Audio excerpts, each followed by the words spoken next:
Okay, this. Start. I'll start. No, this once, but I'll start over.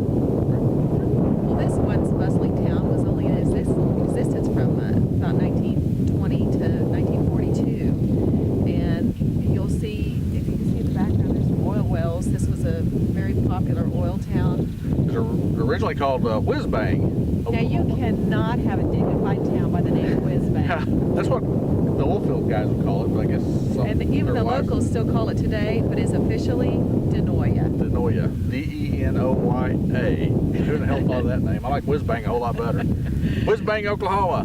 And the main street says the Whizbang Denoya Road. Yeah. And so they're really kind of interesting story here. It's it popped up overnight. The town did, because they've struck oil real close here, and you can see evidence of that. There's oil wells all over the place here. Little oil wells, a lot of concrete pads, and amazingly, still sidewalks left. We still saw a grown-over sidewalk that apparently leads right to where all this activity used to take place, buildings and shops. And Yeah, there's still a few houses around here. That's kind of interesting. But this, one of the stories that's got notorious for is they had a sheriff, Roberto Alvarez.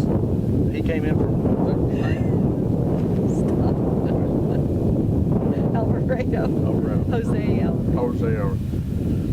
And one of the stories that's notorious for is this sheriff that came in to work for the oil companies. His name was, what was it? Jose Alvarado. Jose Alvarado, but his real name was?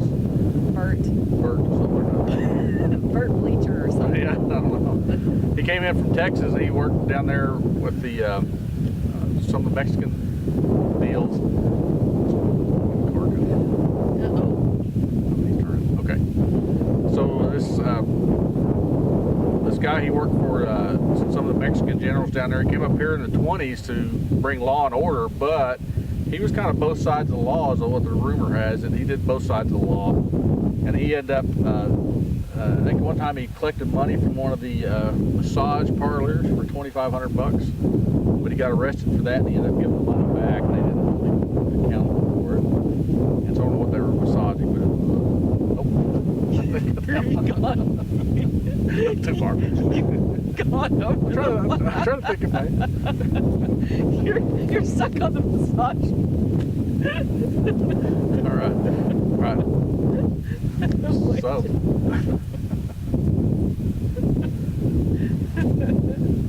So this guy, he was kind of on both sides of the law, and he ended up, one of the stories, he took some money from a massage parlor, right? You can tell us about that, the ladies. Instead we didn't call it a massage bar, called it, took some money from a lady that ran a massage parlor, and she ended up having to give it back. He gave it back. He gave it back because he got caught. He gave it back because he got caught, but he gave it back before they put him on trial. Okay. And then they let him go. All right.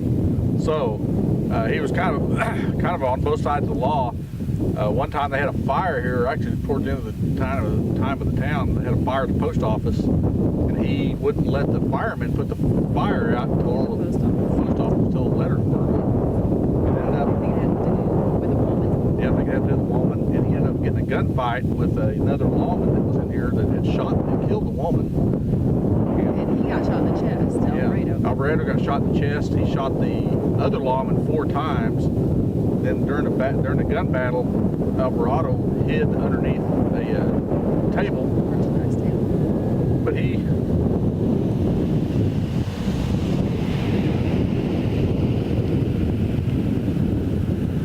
But during the gun battle, Alvarado hid underneath a merchandise table, but it was exposed at the bottom, and his legs got shot. The other lawman shot his legs and busted both his shins. And so they ended up both in the hospital, and lo and behold, they forgot about the woman and became good friends. Became best friends. So kind of the story of Whizbang, Denoya, Oklahoma.